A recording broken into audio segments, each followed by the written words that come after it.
Okay, so Anis masuk semula sebab dia terkeluar. Okay. Okay, pada minggu lepas,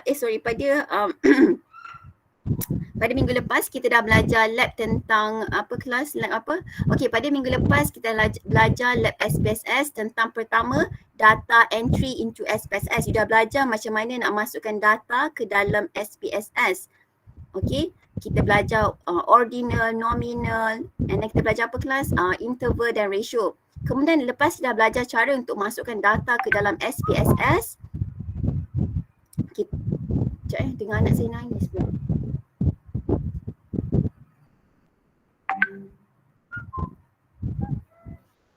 Alright, so lepas kita dah belajar data entry into SPSS, kita dah belajar juga untuk check missing data. Alright, check missing data. Dan yang ketiga kita juga belajar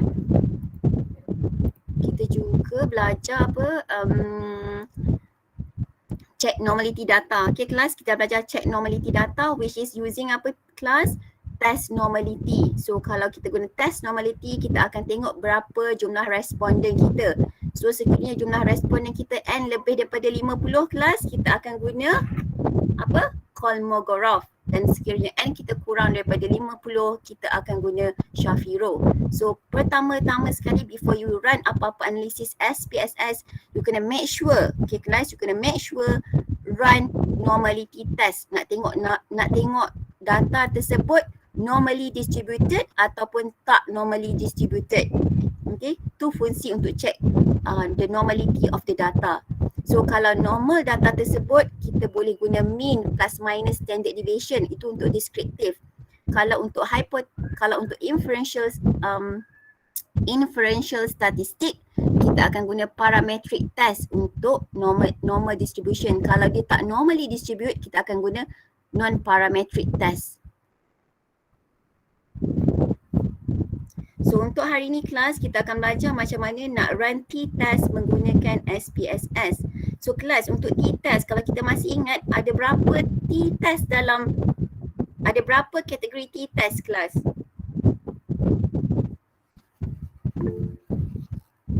Tiga.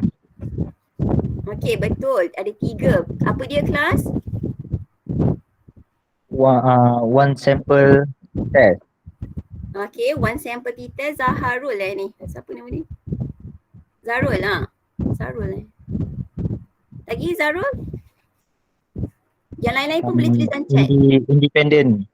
Independent t-test. Yang seterusnya? PET. Yes, PET t-test. Betul. Zarul dengan Atira. So kita ada 3 kelas. Kita ada one sample t-test, pair sample t-test and independent t-test. Kejap kelas, kita break kejap 3 minit. Anak saya kejap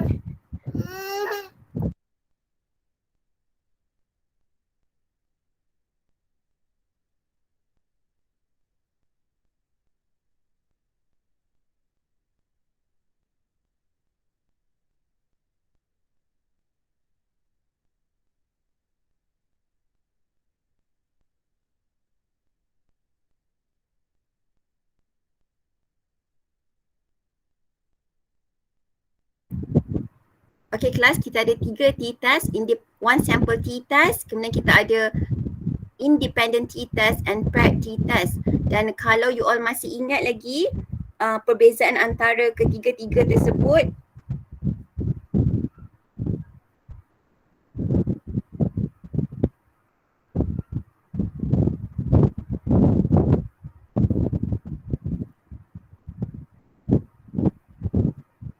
okay, one sample t-test kelas, dia adalah apa kelas? Dia nak tengok perbezaan mean antara kesemua individu dengan satu benchmark.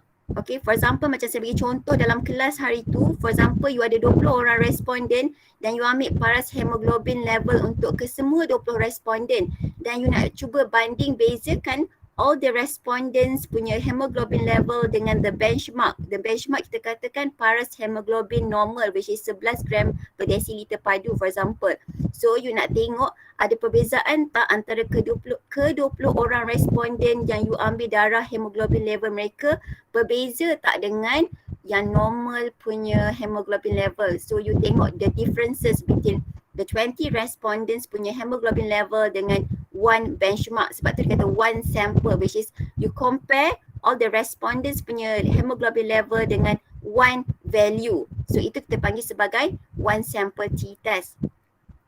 Untuk pair t-test kelas, bila kata pair maksudnya dia ada berpasangan. Berpasangan maksudnya kita dalam satu kumpulan yang sama, which is satu adalah pre, sebelum, dan satu lagi kita run selepas, post, sesuatu intervention kita kata. So this is looking at the differences. Masih keyword dia adalah kelas pertama, you kena make sure keywords untuk t-test is looking at the significant difference. Okay, significant difference. Nak tengok perbezaan. Perbezaan apa kelas? Nak tengok perbezaan antara mean. Okay, nak tengok perbezaan. Dia punya keywords adalah differences, bukan relationship, bukan association. Nak tengok apa kelas? Differences. To look at the differences between kalau macam untuk pair t-test ni, between two condition, one is before and one is after.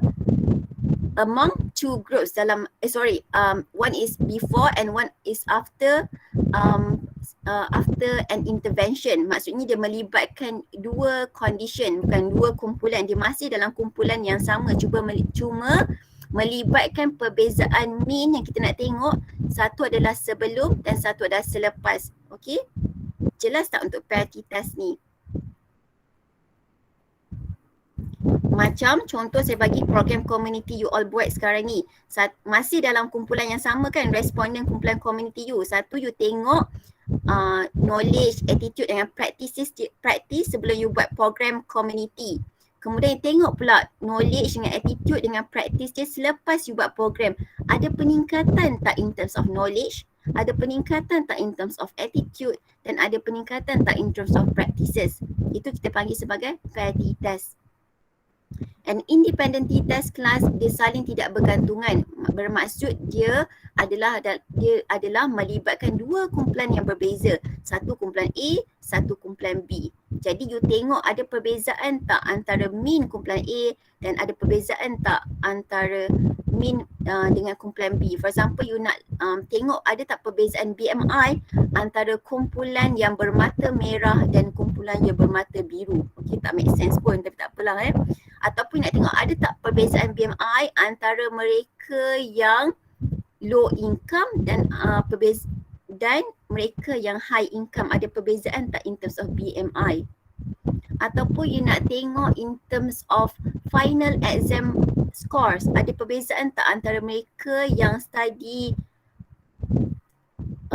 last minute dengan mereka kumpulan yang study awal-awal? Ada perbezaan tak in terms of final scores?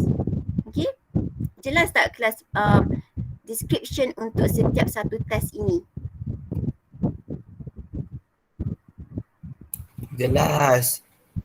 Alright. So ada 3 orang kata jelas.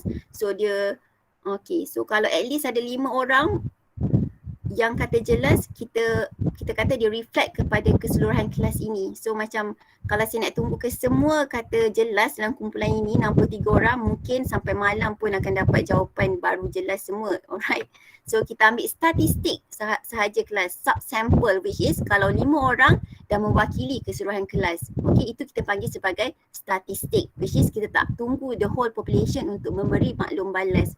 So kalau dah 5 orang cakap jelas, kita boleh kata dia dah mewakili ataupun reflects kepada the whole class. That is what you call statistik. Jelas tak kelas? Berapa banyak kali jelas So harap you faham. Okay, kita pergi balik kepada lab tadi.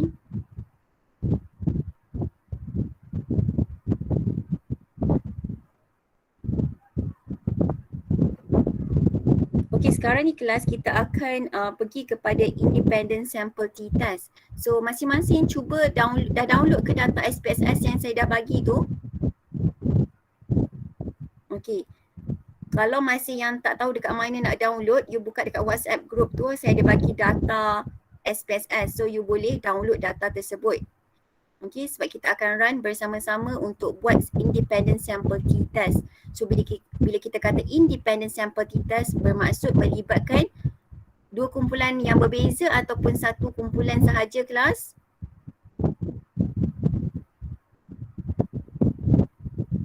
Melibatkan dua kumpulan yang berbeza. Yes, Anis, melibatkan dua kumpulan yang berbeza. So sekarang mari kita pergi ke SPSS.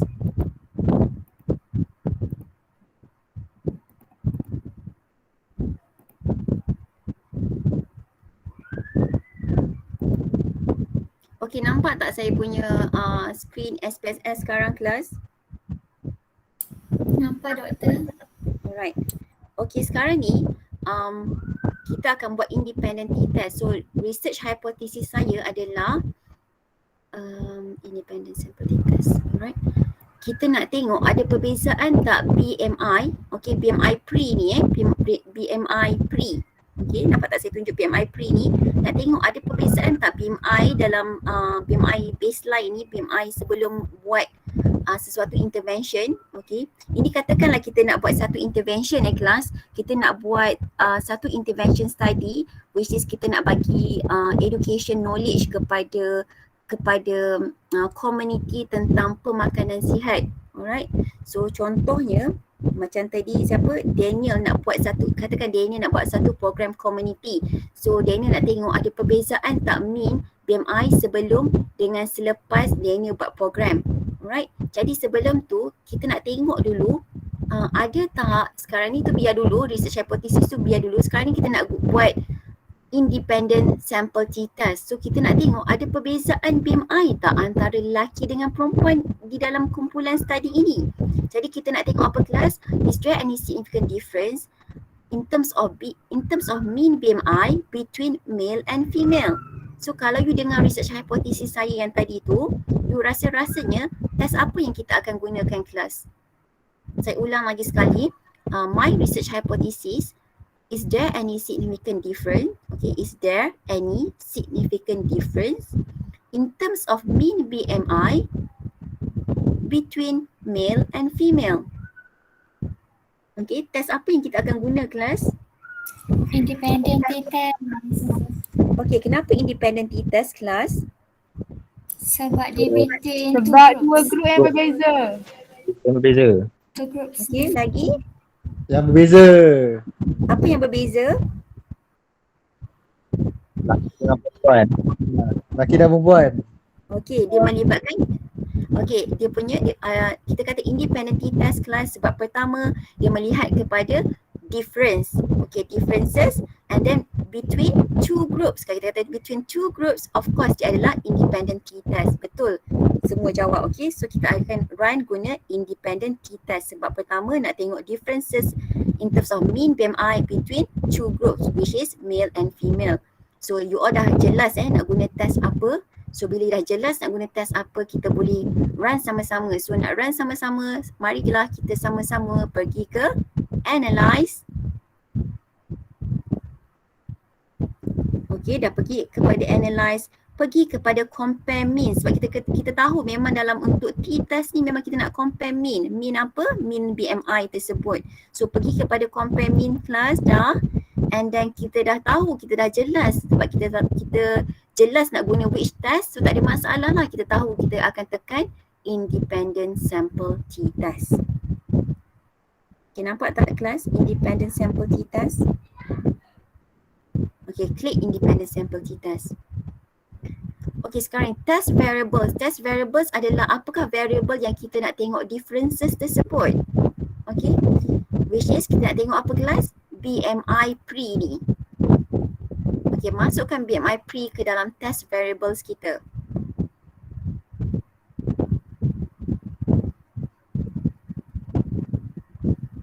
Okay, now grouping variable adalah kumpulan yang kita nak tengok differences tu. So kumpulan yang kita nak tengok differences tu kumpulan apa kelas? Gender. Gender, doktor. Yes, betul, gender. So kita masukkan gender ke dalam grouping variables. Jadi dia tak nampak tanda soal ni, so dia tak tahu, komputer tak tahu gender kita rename, kita bagi nama gender tu sebagai apa. Okay, dia tak tahu berapa gender yang kita bagi. So kita kata kita bagi gender 1 and 2. So letak dekat sini group 1 is for lelaki. Okay, 2 is for perempuan. Sebab kadang-kadang ada juga researcher ni dia start dengan kosong dulu. Kosong for perempuan, 1 for lelaki. For example, ada juga researcher dia letak untuk gender dia. Sekejap saya tunjuk dekat sini. Mana gender? Okay, kat sini. Kenapa ada yang macam saya letak 1 untuk male, kemudian 2 untuk female. Kadang-kadang ada juga researcher dia tak nak letak 1, mungkin dia letak untuk perempuan, dia start dengan kosong untuk perempuan, 1 untuk lelaki. Jelas tak? Kadang-kadang ada juga researcher nak letak 3 untuk perempuan, 4 untuk lelaki. Suka hati dia lah nak letak apa-apa pun, asalkan dia labelkan dekat sini. Alright, 3 is for male, 4 is for female. Make sure all the things kena labelkan lah. Alright, so yang ni saya saja je nak buat. Alright,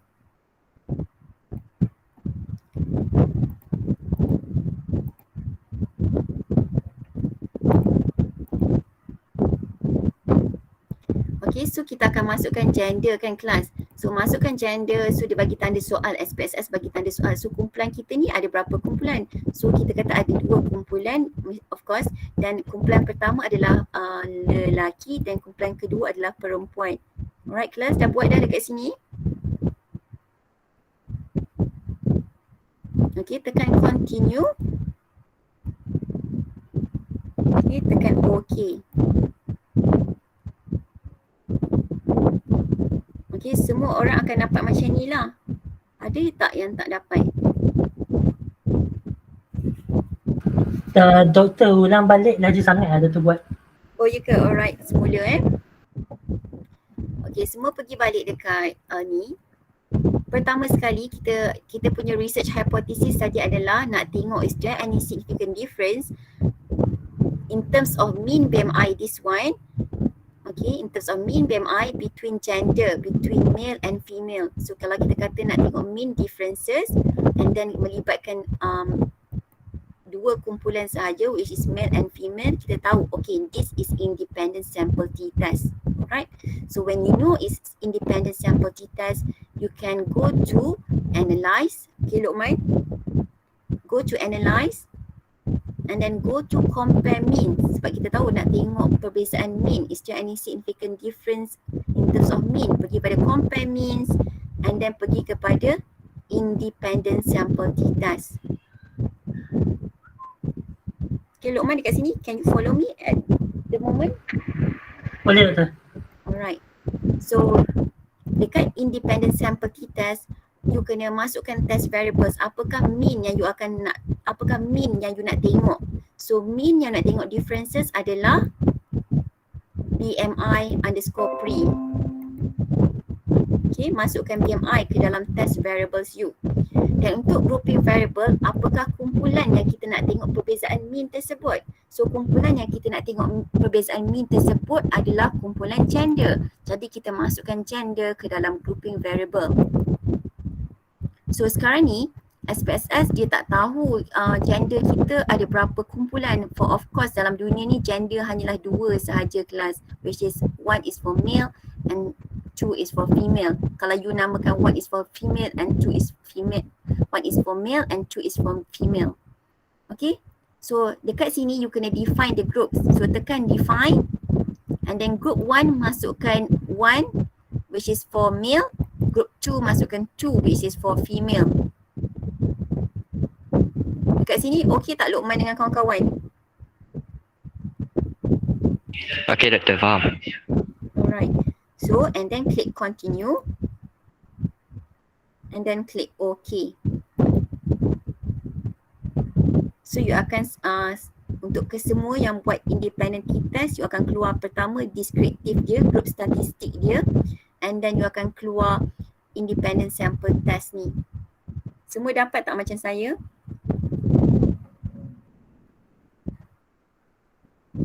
Dapat doktor. Dapat doktor. Dapat.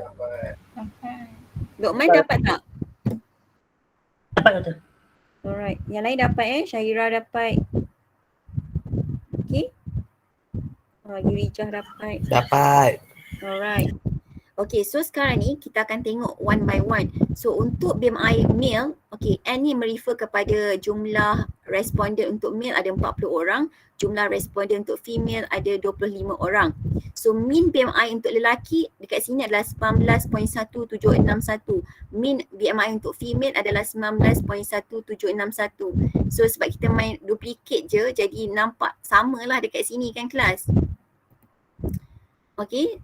So kalau mean dia mestilah plus minus dengan standard deviation. Kalau kita ambil median dia dalam kurungan IQR interquartile range. Okay.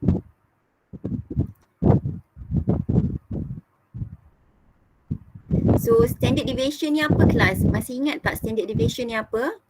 Standard deviation ni adalah square root of variance. So variance tu datang daripada mana kelas variance?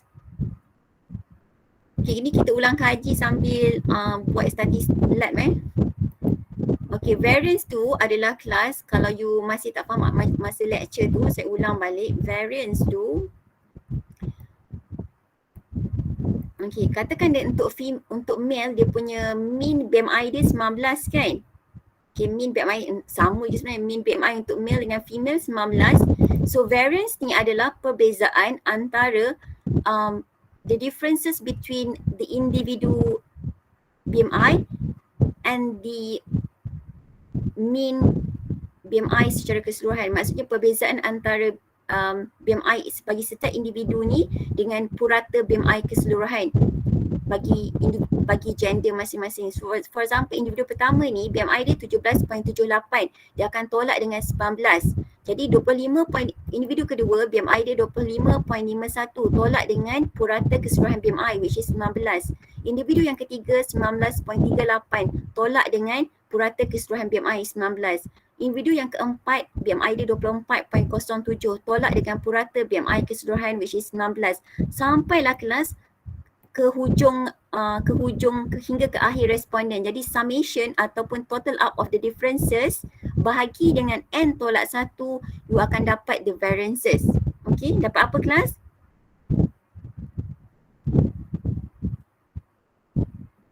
Variances doktor.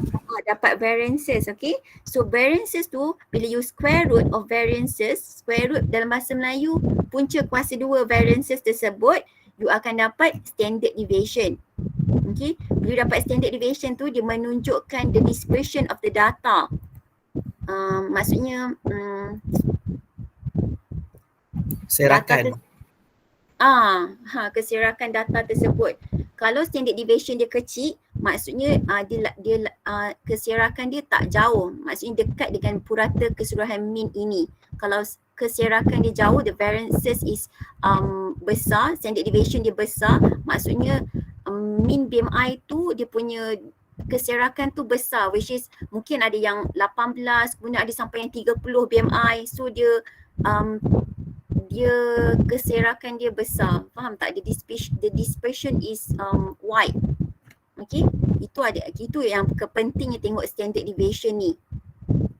Alright, standard error ni dia lebih kepada sampling error of your sampling ni lah. Tapi yang penting adalah kita tengok pada mean dan standard deviation ini. So secara mata kasar memang kedua-dua male dan female ni sama. Kalau kita kata kedua-dua mean purata male dengan female ni sama, kalau ikut secara mata kasar kelas, there is no significant difference. Tapi kita kena run juga statistical analysis nak nyatakan secara statistical analysis bahawasanya memang tak ada perbezaan. So bila kita nak concludekan bahawasanya secara statistical analysis memang tak ada differences, kita kena tengok nilai significant value daripada independent sample t-test. So mari kita tengok sama-sama dekat sini. So kita ada dua kelas, satu equivariances assume, satu lagi equal variances not assume. Okay. Kejap saya share dekat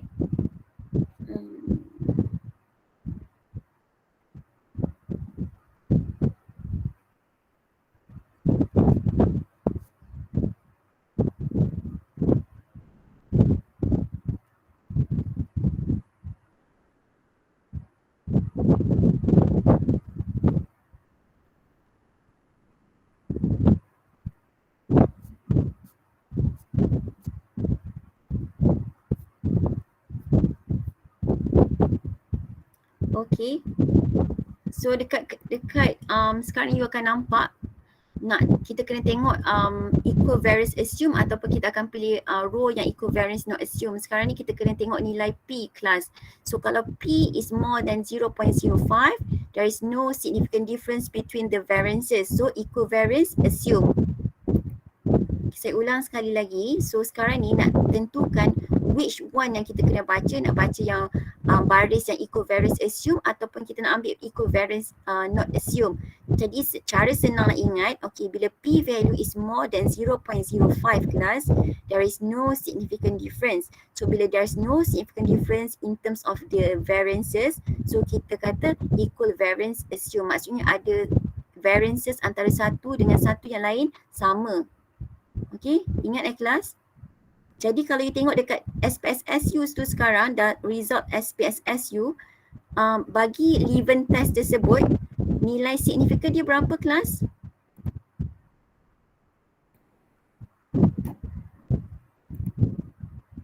Boleh type di dalam Leven test tersebut ada nilai signifikan. Berapakah nilai signifikan tersebut kelas? 1.000. Betul Haris. Yang lain dapat apa? Sama. Okay, so sepatutnya semua akan dapat 1.00 sebab kita menggunakan data yang sama. Jadi bila P value bersamaan dengan 1.00 kelas, is it more or is it less than 0.005? More. So it is more than 0.05. When it is more than 0.05, is there any significant difference or is there no significant difference? There's no significant difference. So when there's no significant difference between the variances, so we assume the equivariance is same. Maksudnya equivariance assume. Alright? So kita akan baca row mana bila P sama dengan 1.00 kelas. Kita akan baca row yang equivariance assume ataupun equivariance not assume. Equivariant assume, Doktor. Yes, betul. Sebab dia dah lebih daripada 0.05. Bila dah lebih daripada 0.05, there's no significant difference between the variances. So kita ambil equivariance assume. Okay. Now we go back to the SPSS.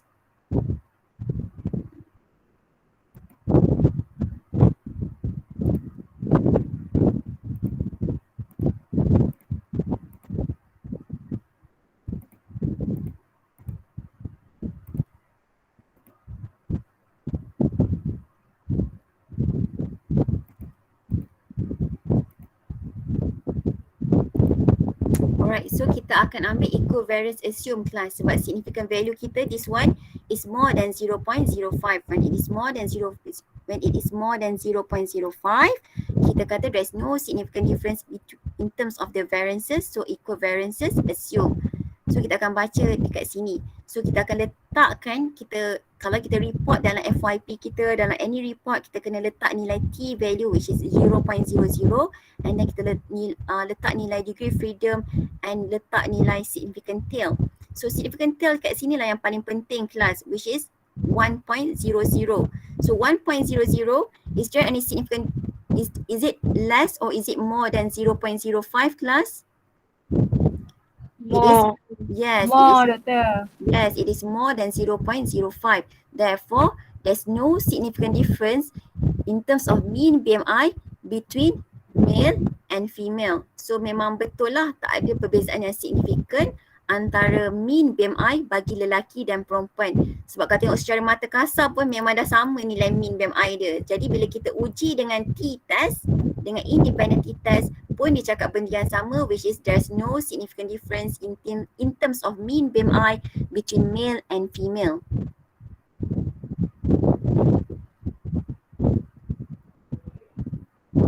Okay, boleh kelas?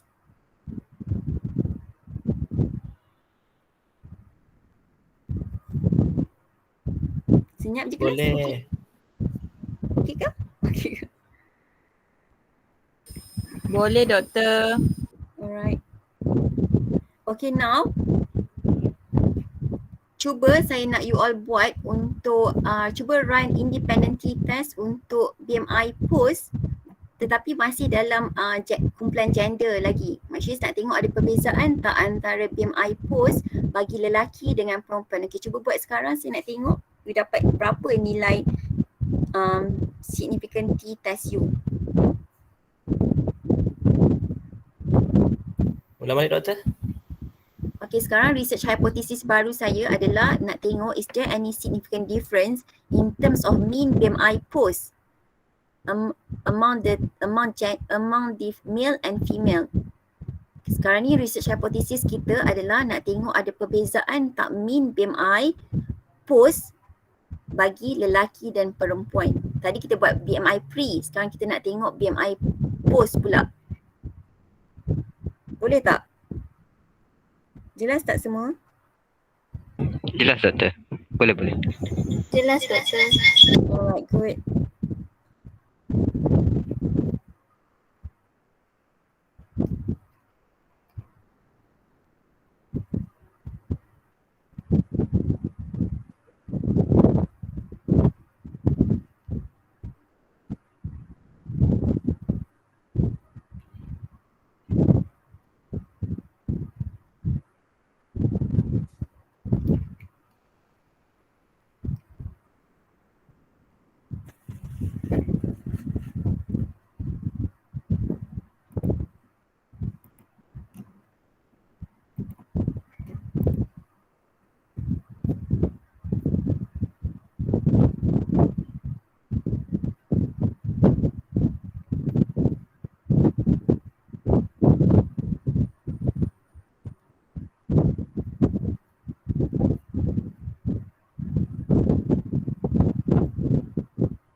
Okay, so semua dah dapat ke? Kepas pula kaki.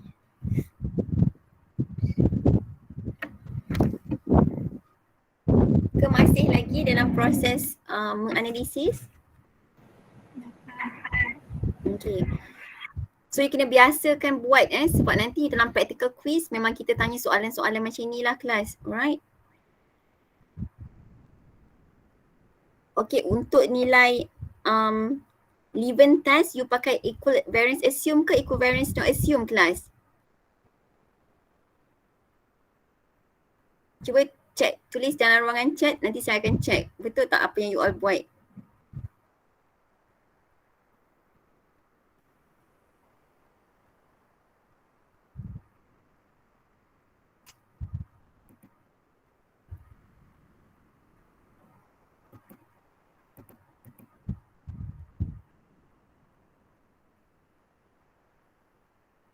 Okay, so ramai dapat equal variance assume. Okay, mari kita tengok sama-sama. So, research hypothesis saya tadi adalah nak tengok ada perbezaan mean BMI post tak, which is mean BMI. Ada perbezaan mean BMI ni tak antara lelaki dan perempuan. So, pertama sekali sama macam tadi kita pergi kepada analyze, pergi kepada compare means, and then kita tahu di independent sample t-test. Jadi kita masukkan test variable kita apa kelas? BMI post. And then grouping variable kita adalah gender. So masukkan gender. Kemudian kita kena define groups bagi gender tersebut, which is group 1 is 1 for male and group 2 is 2 for female. And then kita tekan OK.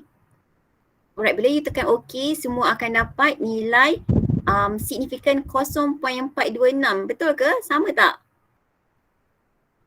Sama doktor. Sama doktor. Sama doktor. Okay, so kita pergi dulu kepada grup statistik ini. Kita tengok BMI BMI post bagi male untuk 40 orang. Mean BMI dia bagi lelaki adalah 17.5395. Mean BMI bagi perempuan adalah 17.051. So secara mata kasar kita nampak adalah perbezaan sedikit. So male ni BMI dia 17.5. Untuk BMI perempuan ni rendah sikit 17.0. So rasa macam ada perbezaan. So kita tak boleh pakai rasa kita. Okay.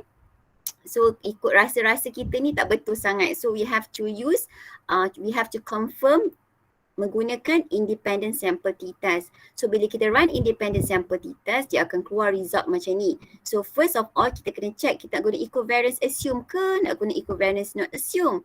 Jadi macam mana nak tentukan which is which? Kita kena tengok berdasarkan Levin test punya significant value. So Levin test punya significant value is 0.426.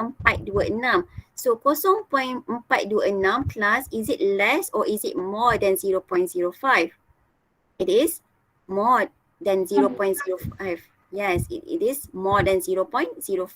So when it is more than 0.05, there is no significant difference in terms of the variances. So equivariance assume. So kita akan ambil yang baris atas ini, which is the equal variance assume.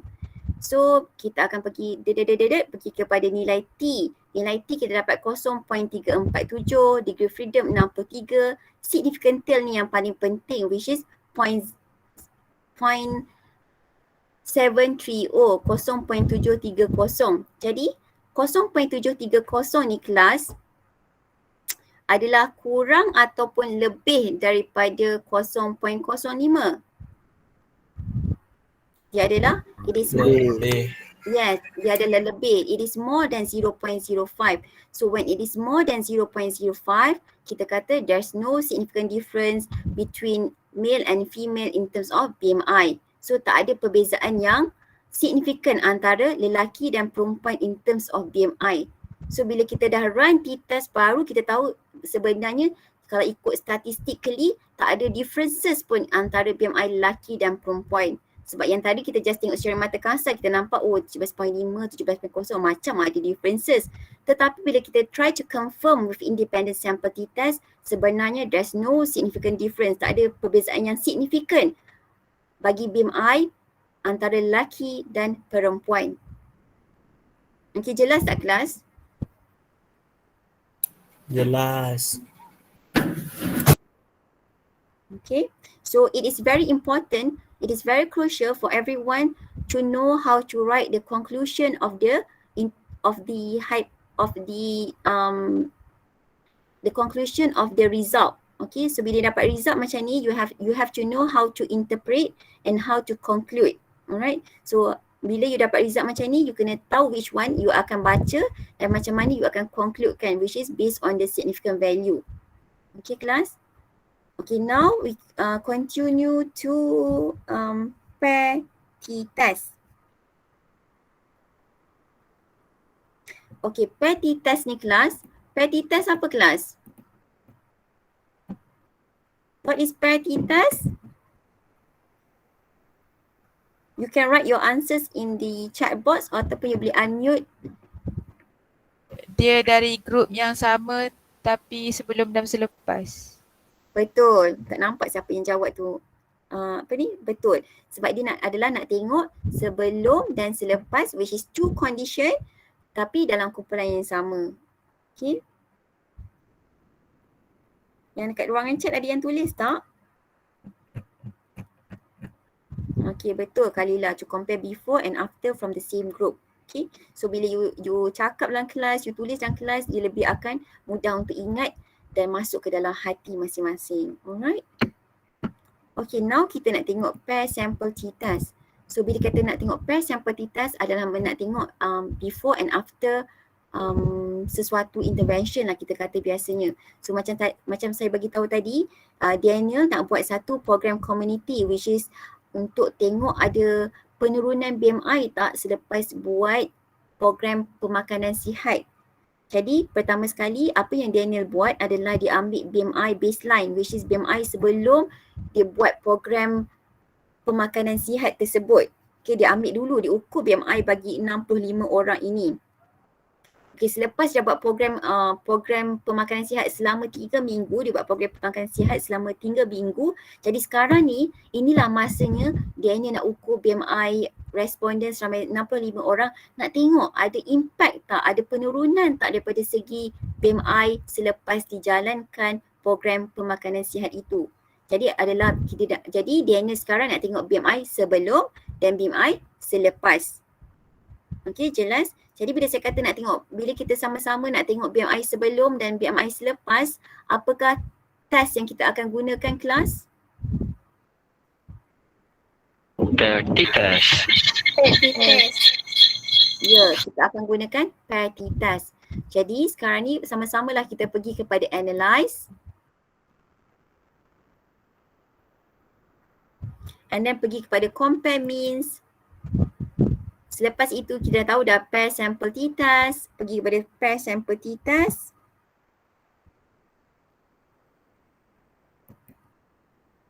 Jadi dia akan keluarkan macam ni. You nak masukkan variable satu you apa, variable 2 you apa. So variable 1 adalah BMI sebelum dan variable 2 adalah BMI selepas program. So you akan masukkan pertama kelas BMI dekat sini.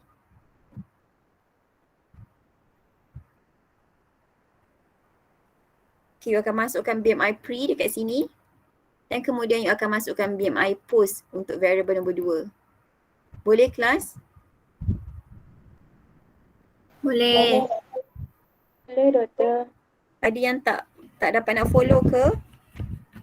Yang tak dapat bagi tahu saya tak tahu ni. Alright. Okay, ramai kata boleh, so dia reflect kepada keseluruhan kelas. Alright. Jadi tekan OK.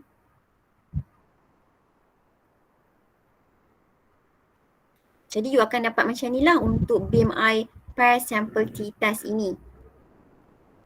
So kalau you tengok pair sample statistik you kelas, BMI sebelum Daniel buat program, BMI untuk keseluruhan sampel study ni adalah 19.1761 dan jumlah responden 65. Okey, kemudian BMI selepas Daniel buat program kelas, lepas Daniel buat program pemakanan sihat, BMI dia turun sebanyak 17.3517. Purata BMI bagi ke semua 65 orang ni nampak macam ada penurunan. Okey, rasa-rasa macam ada turun yang banyak. So kita kena confirmkan dengan pair sample t-test. Betul ke ada penurunan yang signifikan? Sebab itu kita kena run pair sample t-test. Jadi kita tengok pada pair sample t-test. So kita akan dapat mean. Mean sebanyak 1.82439. So 1.82439 ni adalah perbezaan antara mean sebelum dan mean selepas. Jadi 19.1761 tolak dengan 17.3517, you akan dapat 1.82439 ni. Itu adalah mean differences. And then standard deviation macam saya beritahu tadi lah. Okay, the dispersion of the data. Okay. And then standard error mean ni tak ada apa sangat. And then confidence interval ni macam yang saya ada beritahu dalam kelas. So kita 95% yakin bahawasanya mean difference kita bagi populasi sebenar jatuh antara 0.57611 sehingga 3.07268. Saya ulang semula, kita 95% yakin, confident bahawa julat range bagi mean differences itu jatuh antara 0.57611 sehingga 3.07268. Okey, itu confidence interval. Boleh kelas? And then kita ada nilai T. T value kita adalah 2.920. Degree of freedom 64, which is N tolak 1, 65 tolak 1, 64. And significant value kita adalah 0.005.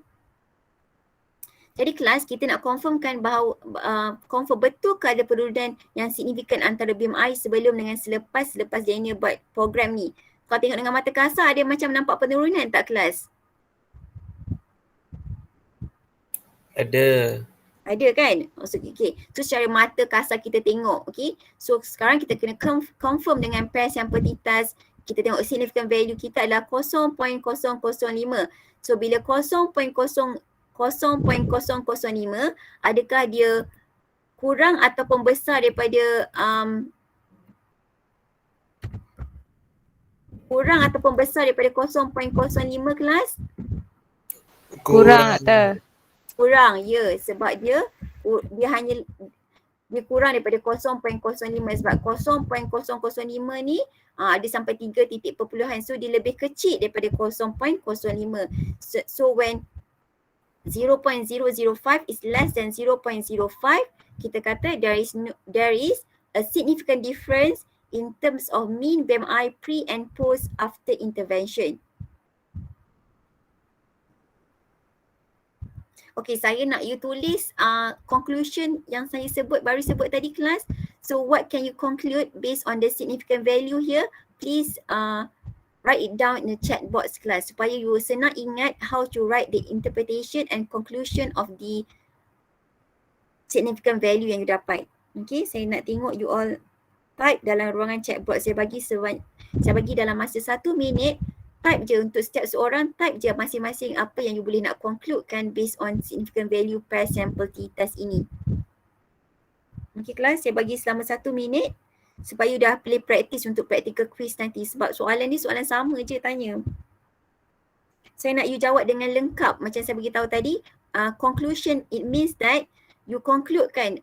So you concludekan based on the research hypothesis. So bila 0.005, you kata it is less than 0.05. So when it is less than 0.05, kita kata there is a significant difference in terms of BMI before and after program intervention. So saya nak you all jawab macam tu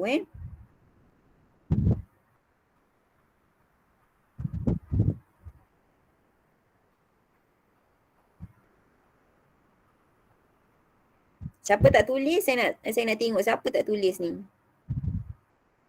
Baru ada 3 orang je. Yang tak tulis saya panggil nama nanti.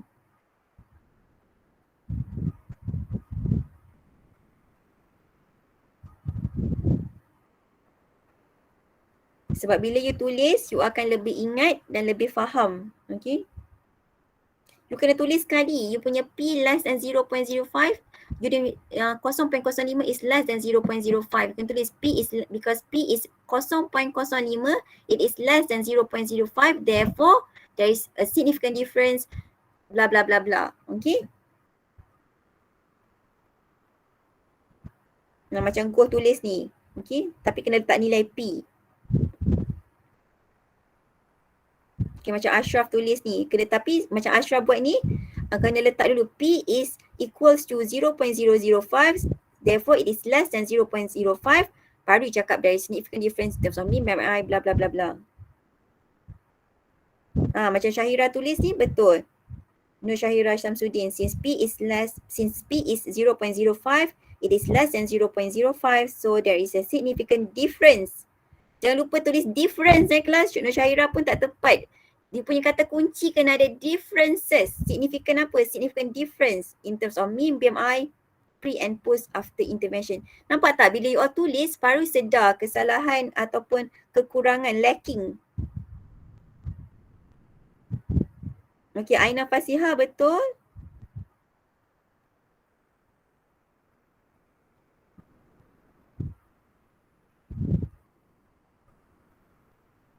Okay, Ainul Kasrina, you kena letak nilai P apa Dinesh pun you kena letak nilai P dulu apa.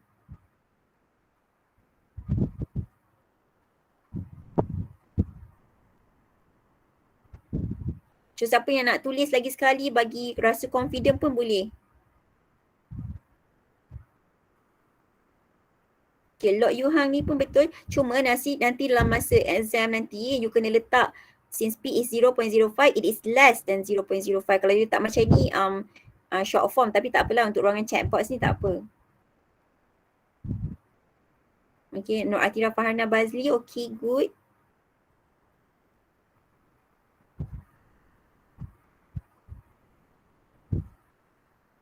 Okay, rata-rata semua dah jelas Dia punya keywords yang paling penting kelas, significant apa? Significant differences. Kalau you tak ada perkataan differences tu, kita tak tahu ni nak tengok significant apa. Nak tengok significant relationship ke? Nak tengok significant association ke? Significant of what? So significant differences. Kena ingat kelas, ada 3 perkara penting yang saya selalu highlight kan. Okay.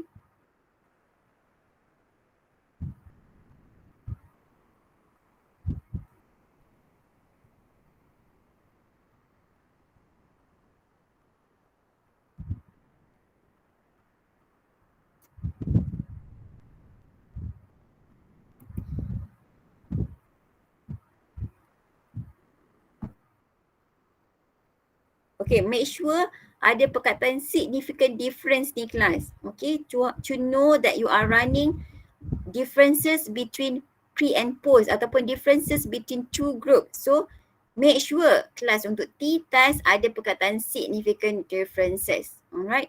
Kalau siapa salah lagi, memang kalau saya jumpa, saya tarik telinga panjang-panjang. Okay kelas, sebab saya dah ulang banyak kali. You kata untuk t-test adalah significant differences. So kalau tak ada significant differences, memang salah. Alright. Boleh kelas? Crystal clear? Crystal clear, Doktor. Alright. Now we proceed to the last one class, which is ANOVA. Okay, ANOVA ni kelas dia melibatkan lebih daripada 2 kumpulan. Contoh, kalau independent t-test kita nak tengok 2 kumpulan. Kalau ANOVA dia melibatkan lebih daripada 2 kumpulan. Contohnya kita nak tengok mean BMI antara kumpulan income. Nak tengok kumpulan income yang low, kumpulan income yang middle dan kumpulan income yang high. Nak tengok ada perbezaan BMI tak antara income-income tersebut. So dia dah lebih daripada 2 kumpulan. So kita tak boleh guna t-test, kita kena guna ANOVA. So sekarang ni pergi kepada data SPSS masing-masing.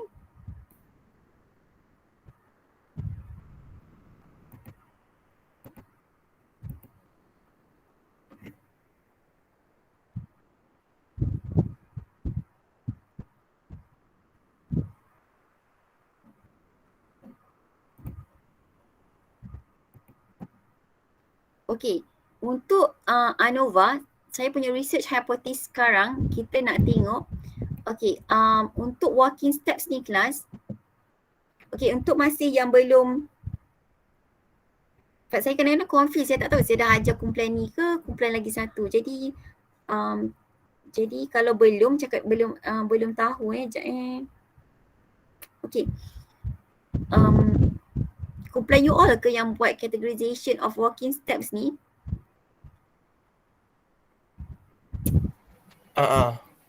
Ya, kumpulan you all Okay. So you all kan yang buat dengan saya yang 1000 walking steps ni, and then kemudian kita transform ataupun kita recode into kategori.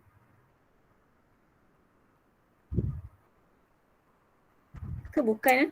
Yang hari tu kita just reka 60 je. Saya rasa maksud saya sekarang ni untuk number of walking steps ni, okay. You all buatkan number of walking steps ni untuk categorization of number of walking steps ni kumpulan you ke ataupun kumpulan lagi satu yang buat? Kumpulan satu lagi. Okay. So kalau you all masih ingat ni ulangan je ni ulangan sebab saya rasa kumpulan you all yang buat categorization of BMI sebab daripada BMI, hari tu saya rasa daripada BMI saya suruh you kategorikan into groups kan? Ingat tak? Kumpulan you saya rasa. Ya, yang underweight normal. Okay. Okay, saya saja je nak ulang. Okay, kalau kita daripada BMI kita dapat ni, okay, ni BMI dalam bentuk continuous data, dalam bentuk continuous ataupun dalam bentuk numerical. Kalau kita nak jadikan dalam categorical class, kita guna arahan apa kelas nak bagi dia kepada SPSS?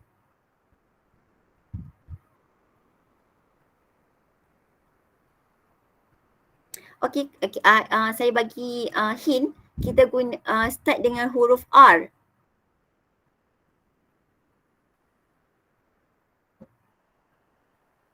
Kelas? Saya ingat pula. Okay, saya ulang balik semula. Kita ada BMI kan macam 17.78, 25.51, 19.38. Jadi ni semua bukan dalam bentuk kategori lagi. Kalau saya kata okey anak-anak semua, saya nak you kategorikan BMI sekarang ni kepada 3 kategori. Jadi you nak bagi arahan kepada SPSS, guna apa kelas?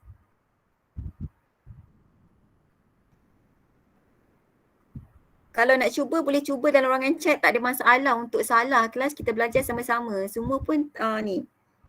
Tulis je, macam Anisha kata record ke. Tulis je apa yang you rasa. Baru 3 orang, saya nak 5 orang to reflect kepada keseluruhan kelas. Okay, so ramai jawab record. Yes, betul, kita guna arahan record. Mana kelas? Transform, record into different variables. So kita akan masukkan BMI dan kita akan record lah kepada variables yang baru. So dalam practical quiz pasti memang ada ujian, memang ada soalan untuk record. Make sure you ingat how to record from this variable into a new categorical variables. Okay. Jadi kumpulan you all yang buat record into yang buat BMI record into categorical. Kumpulan lagi satu, hari tu saya suruh dia buat number of working steps ni record into 3 kumpulan. Kalau yang jalan kurang daripada 1,500, saya kata record into poor walking steps. Nampak tak saya buat ni? Kalau jalan 1,500 hingga 3,000, saya suruh dia record into moderate walking steps. Kalau jalan lebih daripada 3,000 ni, saya suruh dia record into good walking steps. Jadi ada 3 kumpulan keseluruhannya. Okay, kalau you nak tukar nombor kepada perkataan ataupun perkataan kepada nombor apa yang you dah record ni ataupun yang you dah labelkan, you tekan dekat sini. Nampak tak cursor saya ni? A kepada 1, 1 pada A. Nampak tak cursor saya sekarang ni? Nampak doktor? Nampak doktor. Dia tekan ni, dia akan tukar balik jadi nombor dekat sini. Nampak tak tukar jadi nombor. Kalau you tekan lagi sekali, dia akan tukar kepada perkataan. Okay. So kalau tekan kepada numbers, you akan nampak sini dia ada 3 kumpulan lah untuk category of walking steps. Dia ada poor walking steps, moderate walking steps and good walking steps. So ada berapa kumpulan semua kelas? Untuk walking steps ni, category of walking steps? 3. Yes. Jadi sekarang ni, my research hypothesis saya adalah nak tengok is there any significance differences in terms of mean BMI between these 3 groups. In terms of these 3 walking steps group. So ada perbezaan mean BMI tak antara ketiga-tiga kumpulan walking steps ini? Jelas tak research hypothesis saya? Saya ulang lagi sekali. Research hypothesis saya adalah nak tengok is there any significant differences in terms of mean BMI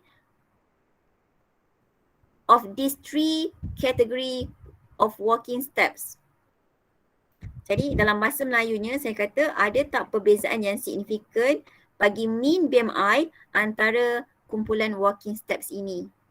Okay. So saya nak tengoklah untuk walking steps ni BMI dia tinggi ke, BMI dia rendah ke, moderate walking steps ni mean BMI dia macam mana pula untuk orang yang berjalan kaki sederhana. Untuk orang yang berjalan kaki banyak dalam sehari ni macam mana pula dia punya mean BMI? Lagi bagus ke sepatutnya kan? Jadi kita bagi research hypothesis, kita tahu, kita nak tengoklah ni. Okay?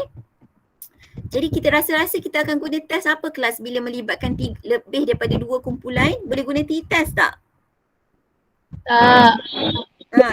Jadi nak guna apa? ANOVA test. ANOVA.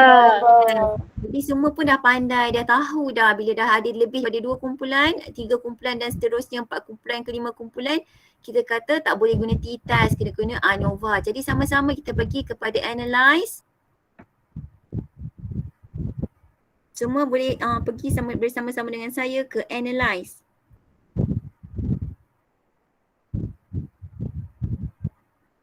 Kemudian kepada compare mean. Kemudian kepada one way ANOVA. Boleh kelas?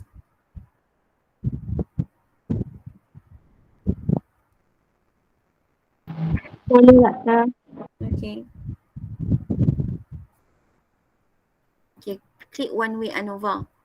So you akan dapat kotak macam ni lah. So dependent list you adalah apakah variable yang you nak tengok differences tu. Variable apa yang kita nak tengok differences tu kelas?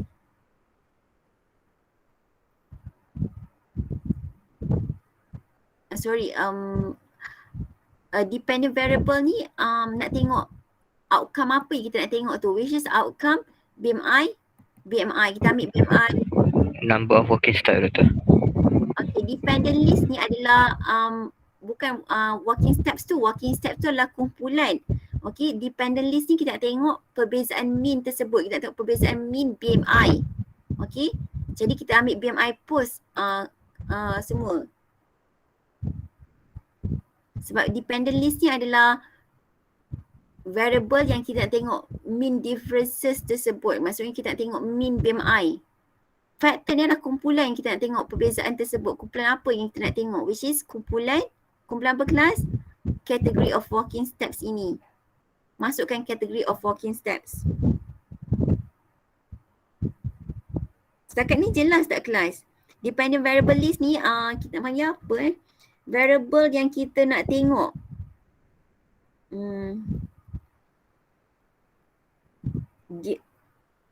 Variable tu depend on the factors tu. Jelas ke apa yang saya terangkan ni? Aduh, faham ke you all? Faham. Okay, harapnya faham lah Doktor, dependent list tu maknanya apa yang kita nak tengok apa yang kita nak ukur Yes, macam nak cakap kan, macam tu lah. Contohnya kita nak kaji cakap. Nak tengok dia mesti dalam bentuk numerical. Okay, dia mesti dalam bentuk continuous. Kalau kita letak kalau kita letak categorical, contohnya kita nak letak number of walking steps, tak boleh sebab dia number of walking steps boleh sebab dia dalam bentuk continuous. So nak tengok perbezaan antara contohnya tu, kejap. Okay, ni dalam bentuk numerical kita boleh tengok, nak tengok number of walking steps, ada beza tak number of walking steps between apa lagi yang lebih kumpulan ni?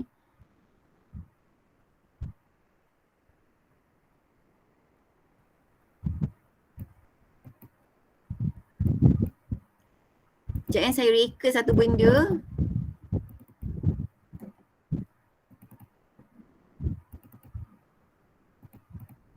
Katakan saya ada occupation.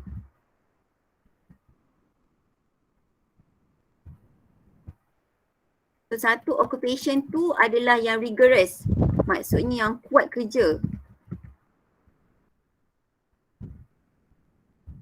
Tak yalah, occupation biasa je. Occupation pertama government, kerja government. Yang kedua private, kerja private sector. Yang ketiga non-employed, maksudnya tak bekerja.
Okay kelas. So saya bagi lagi satu contoh untuk apa tadi? Untuk untuk one way ANOVA. Compare one way ANOVA. Pertama, dependent list ni mestilah dia adalah dalam bentuk continuous ataupun dalam bentuk numbers. So number of walking steps ni boleh. Dia bukan kategori, dia adalah dalam bentuk jumlah langkahan kaki, jumlah berjalan kaki. Maksudnya ada mungkin yang 1,500, individu pertama jalan sebanyak 1,500, individu yang kedua jalan sebanyak 2,000, individu yang ketiga jalan sebanyak 6,000 langkah dan seterusnya. So jumlah dia adalah dalam bentuk numerical dan kita tengok ada perbezaan tak jumlah berjalan kaki dalam sehari bagi kategori kerjaya. So kita tengok kalau orang yang kerja kerajaan mungkin jalan kaki dia lebih kurang sangat rendah ke berbanding dengan orang yang kerja private, dan mungkin orang yang tidak bekerja jumlah berjalan kaki dia paling rendah berbanding dengan government dan private. Jelas tak?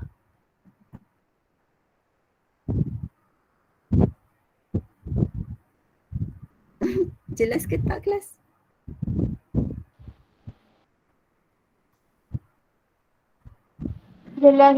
Jelas doktor.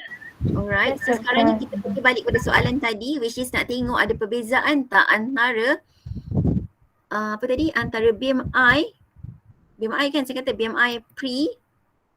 You all letak BMI pre ke BMI post tadi saya suruh letak? Post doktor. Post. Okay, BMI post bagi category of walking steps. Ada perbezaan tak BMI bagi orang yang berjalan kaki poor, orang yang berjalan kaki moderate dan orang yang berjalan kaki good? Ada perbezaan tak mean BMI? So kita pergi kepada contrast. Contrast ni tak ada apalah kelas. Kemudian pergi pada post hoc. Post hoc ni kelas dia adalah rentetan ataupun dia nak tengok dengan lebih lanjut perbezaan tu berada pada kumpulan mana dengan kumpulan yang mana. So tak apa, nanti saya akan terangkan dengan lebih lanjut. Now biasanya untuk post hoc ni kita akan pakai teki test lah. Yang lain-lainnya adalah lebih kurang jugalah sama. Cuma nama-nama ni adalah nama-nama orang yang invent formula tersebut, invented this formula. Okay, Turkey ni nama dia Turkey lah. Bonferni ni orang nama dia Bonferni. Esok-esok ni kalau you all sambung dalam postgrad study dalam research method, kalau you all jumpa, you all pun boleh letak nama dekat sini. Okay, contohnya Aina Fasihah ke boleh letak nama dekat sini dan sebagainya. Okay, so kita letak Turkey test dekat sini. Okay kelas, boleh? Tekan continue. Alright. Okay, kemudian pergi pada options. So options ni dia ada descriptive, dia boleh tekan descriptive. And then kita ada juga homogeneity of variance test ni. Kalau tengok dalam lab manual dia ada homogeneity of variance test ni. Nak tengok homogeneous ke tak homogeneous. Homogeneous ke heterogeneous variance you. Okay, yang ni saya tak ingat sangat tapi kita tekan je lah kelas homogeneity of variance test ni. Dan tekan continue. Tekan OK. Boleh? Ke laju saya ni? Doktor, ulang balik boleh tak doktor? Yang ulang daripada part mana tu? Yang post hoc tu. Okay, so post hoc, okay, you pergi dekat post hoc dekat sini, dia ada equivariance assume, ada equivariance not assume. Tapi normally kita akan pakai equivariance assume lah. Tapi kalau you go into detail boleh juga nak pilih equivariance not assume. Kalau equivariance not assume biasanya kita pilih Dannert. Tapi sekarang ni semua kita pilih Turkey kelas, pilih Turkey. Untuk penjelasan mengapa kita kena run post hoc test ini, nanti saya akan terangkan selepas kita dapat result nanti. Okay, sekarang kita tekan dulu Turkey ni. Turkey ni nama orang yang jumpa formula ni, orang yang reka formula untuk check post hoc ni kelas.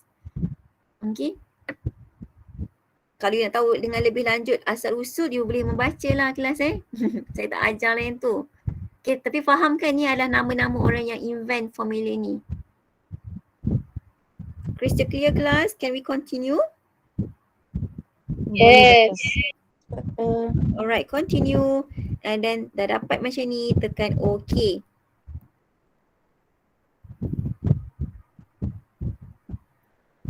Cuba tengok sama tak dengan you all punya? Sepatutnya sama. Ada tak yang tak sama?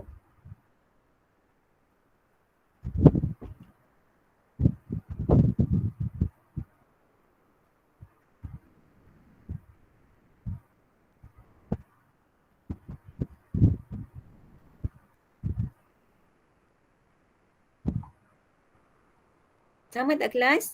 Sama.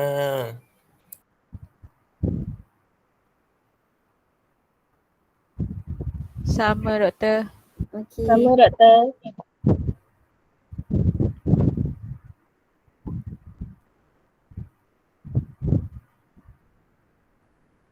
Sekejap tengah balas WhatsApp penting jap.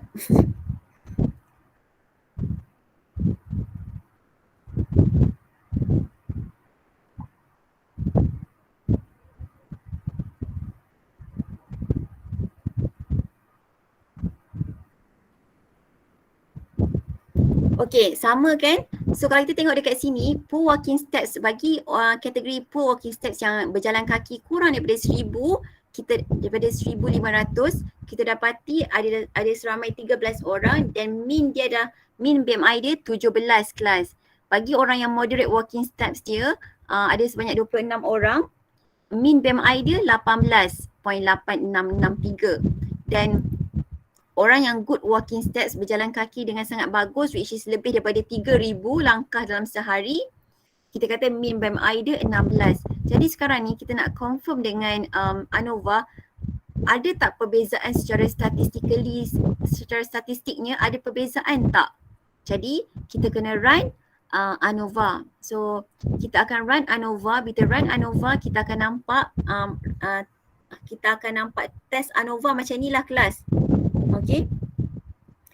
Jadi kita kena report nilai F value dia berapa, which is 1.843, and then nilai signifikan dia 0.167 kelas. So nilai signifikan dia 0.167 kelas, is it less or is it more than 0.05?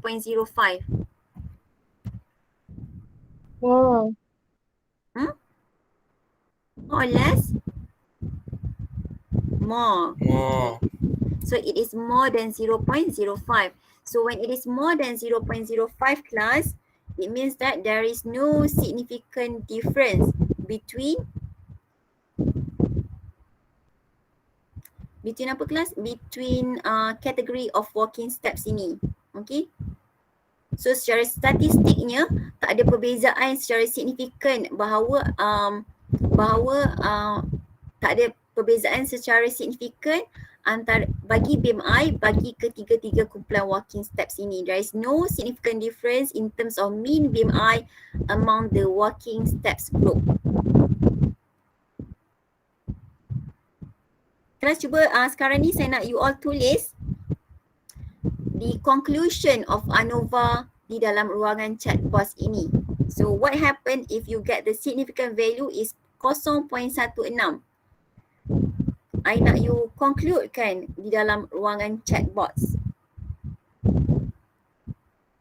So bila you dapat significant value 0.16 which is less than 0.05, it means there is no significant difference in terms of mean BMI between the category of walking steps.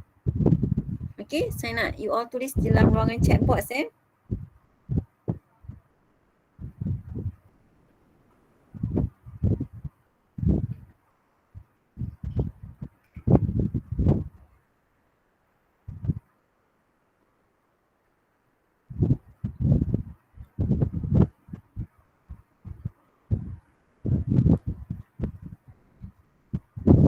mana tak ada?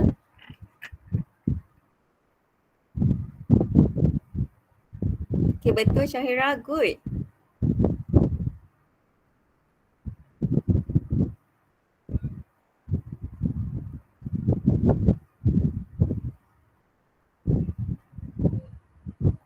Okay, betul Husna. Yang lain, keep writing your answers so that you can remember directly, instantly.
Okay, everyone is writing, alright?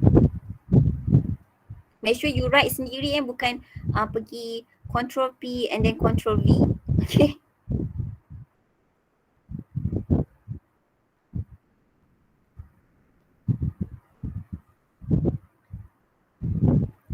Okay kelas, so semua dah faham, maksudnya macam you all tulis ni, there is no significant difference in terms of mean BMI between category of walking steps.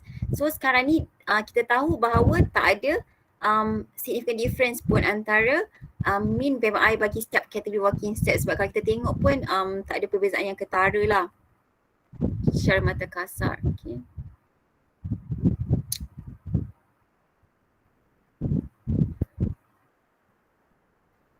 Okay, now class, cuba sekarang ni buat, okay, my new research hypothesis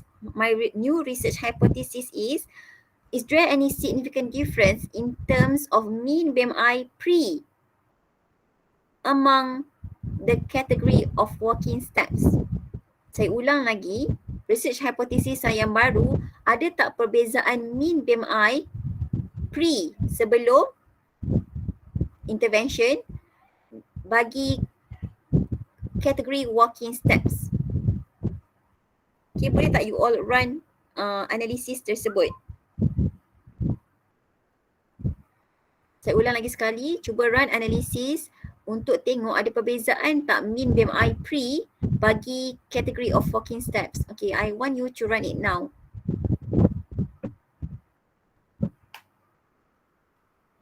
Kemudian saya nak suruh you bila you dah run analisis, saya nak suruh you buat conclusion macam you baru buat ni. Saya bagi masa dalam 2 minit untuk you run dan juga tulis conclusion. What is your conclusion based on the significant value of the ANOVA?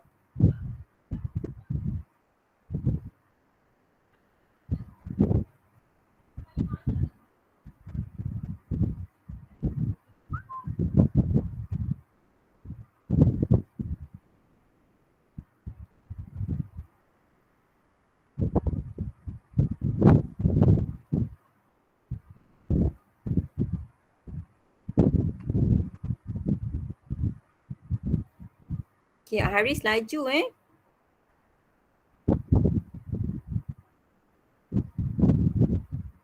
Yang lain, keep coming, keep writing, keep doing it. Okay.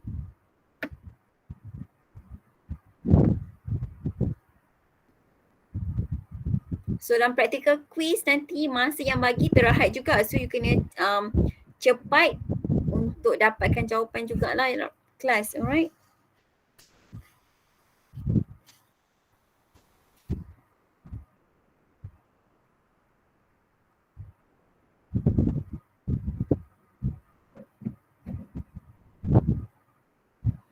Okay, so masing-masing dah dapat dah tu.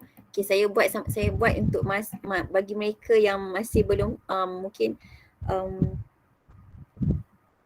masih keliru. Okay, so research hypothesis saya tadi nak tengok ada differences tak? Is there any significant differences in terms of mean BMI pre among the category of walking steps? So apa yang you perlu buat kelas? Pergi kepada analyze, pergi kepada compare means, pergi kepada one way ANOVA. Okay. So one way ANOVA tadi kelas, kita nak tengok BMI apa? Pre. Okay, masukkan BMI pre. Kemudian masukkan factors yang kita nak tengok adalah perbezaan antara kumpulan walking steps itu. So kita pergi kepada post hoc, tekan Turkey, tekan continue, tekan OK. Okay, semua akan dapat macam saya kan? You all akan dapat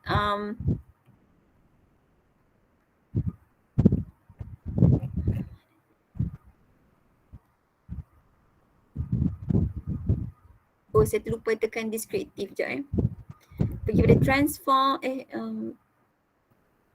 pergi pada analyze, compare mean tadi, pergi pada one way ANOVA, option descriptive. Okay.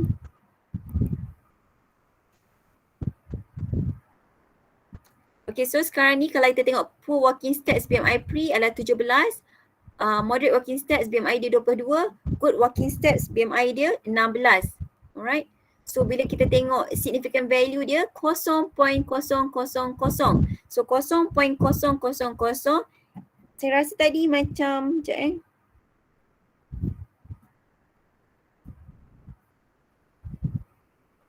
macam Haris tadi tulis 0.00 sahaja kan. You kena make sure you tulis betul nilai dia, which is 0.000.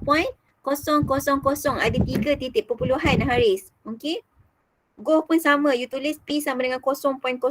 Make sure you tulis nilai P dia betul, which is 0.000.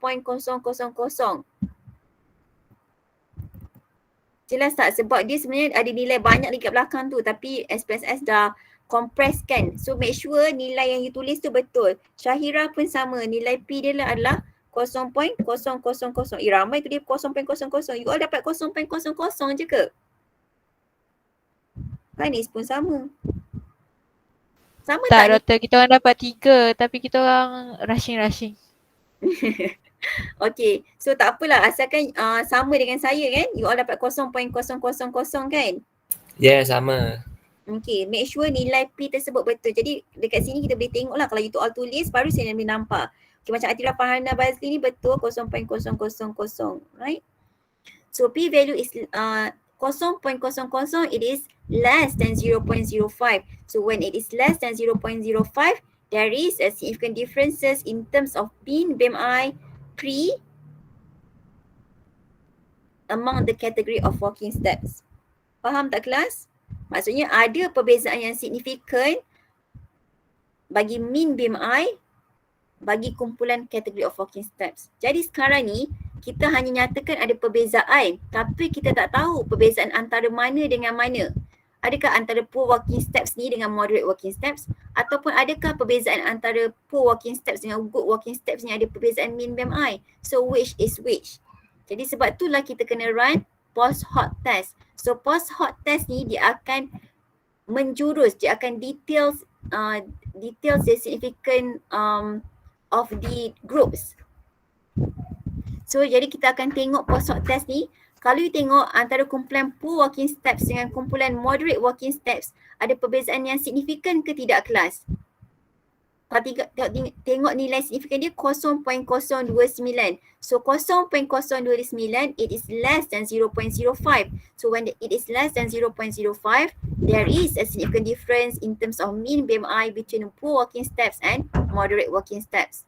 So kalau you nak senang, dia dah letak dah tanda asterisk. You nampak tak tanda asterisk dekat sini? Tanda asterisk tu bermaksud the mean difference is significant.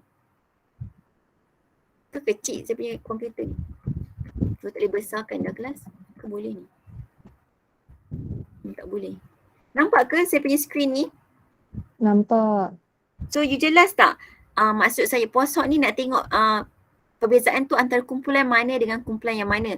Jadi kalau you tengok dekat sini, antara kumpulan poor walking steps dengan good walking steps ni, okay, kalau tengok poor walking steps dengan good walking steps dengan poor walking steps dengan good walking steps, mean BMI dia berapa? Poor 17, good 16. Kalau secara mata kasar, taklah banyak beza mana pun. Jadi kita confirmkan dengan post hoc. Kita buat post hoc, poor walking steps dengan good walking steps ni, nilai signifikan dia 0.788. So 0.788 ni kelas, 0.788 ni dia adalah besar daripada 0.05. Bila besar daripada 0.05, there is no significance in terms of mean BMI between poor walking steps and good walking steps. Sebab kalau kita tengok dekat sini, poor walking steps BMI dia 17.77, good walking steps 16.6. So secara mata kasar taklah banyak beza pun. So kalau kita genapkan ni 18, kalau kita genapkan 17. So taklah beza sangat. So bila uji secara ANOVA, secara post hoc memang tak ada perbezaan. Tetapi bila dia rumuskan untuk keseluruhan ANOVA ni memang ada perbezaan yang signifikan. Sebab ada antara kumpulan ni dengan kumpulan ni yang signifikan. Okay, jelas tak kelas? Jelas. Okay, so next time bila you run analisis untuk ANOVA, sekiranya dia minta you detail it out secara mendalam. Kalau katakan ANOVA you dapat signifikan, you tengok kepada soalan. Kalau dia suruh jalankan post hoc, you kena jalankan post hoc test. Dan sekiranya dalam FYP you menggunakan test ANOVA dan didapati signifikan, you memang kena run post hoc test dan you kena jelaskan dalam FYP you. Okay, bukan FYP TikTok kelas. FYP tu bermaksud final year project. Okay, jelas? Okay, tak jelas ke? Okay, Anis, yes, jelas. Alright. So setakat ini ada apa-apa soalan tak kelas? Tiada soalan. Okey, tiada soalan. Alright. Okey, lagi satu saya nak kongsikan tips sebab kebanyakan you all dah, mana yang dah buat program community memang you all buat Google Form kan. Google Form tu nanti you akan download as Excel, betul? So bila dalam Excel tersebut you nak run KAP tu pakai apa kelas? Nak run analisis KAP sebelum dan selepas pakai apa kelas? Practice test. Ya betul, parity test. So parity test tu you kena guna SPSS nak run parity test. Jadi daripada Google Form tersebut you boleh terus je buka terus pakai SPSS, tak perlu nak copy and paste. So apa yang you boleh buat kelas? Open, pergi kepada open. Nampak tak saya tengah buat ni? Nampak. Okay, pergi pada open, pergi kepada data. Okay. Kemudian make sure files type ni tukar kepada Excel supaya nanti dia nampak file yang dalam bentuk Excel. Okay. Lepas tu pergi dekat mana folder yang you download tersebut. Mana download saya.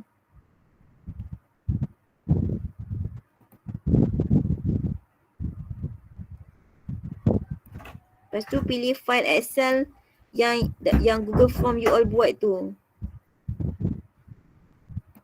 Okay, contoh saya ambil yang student FYP saya. Dia buat FYP record dalam bentuk Excel kan kelas. So you tekan open.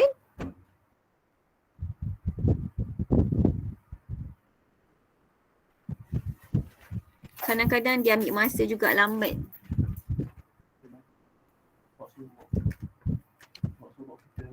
Baca apa? Oh, okay. Okay, dia baru keluar dekat sini. Nampak tak? So dia kata nak keluar tak benda-benda ni, tekan OK je. So tada daripada Excel, dia dah convertkan dalam SPSS. Cuma dalam SPSS ni dia tak bagi value lagi.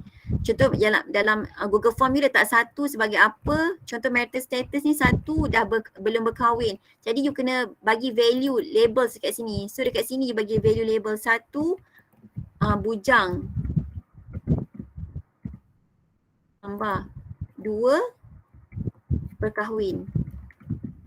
Saya ajak ulang tayang semula lah So nanti bila you pergi dekat data view, you akan nampak yang marital status ni dah bertukar, nampak tak bujang. Nanti kalau you tukar pada numbers, dia dah macam ni. Cuma nanti you kena letakkan value labels lah untuk ke setiap variables you. Okay kelas, jelas tak sebelum kita end our session for today? Jelas doktor. Jelas, doktor. Jelas doktor. Alright, bahagia hati Jelas, profesional doktor. bila masing-masing jelas. Alright, so hopefully everyone is crystal clear with this today lab session. So bagi yang masih belum buat task latihan minggu lepas, so saya rasa antara orang yang selalu siap cepat Haris Haris ni dia duduk dalam kalau bell curve tu saya kata yang duduk dekat bahagian belah kanan tu, orang yang jarang tak ramai macam tu. Faham ke apa yang saya cakap ni? Faham tak kelas? Faham. Okay.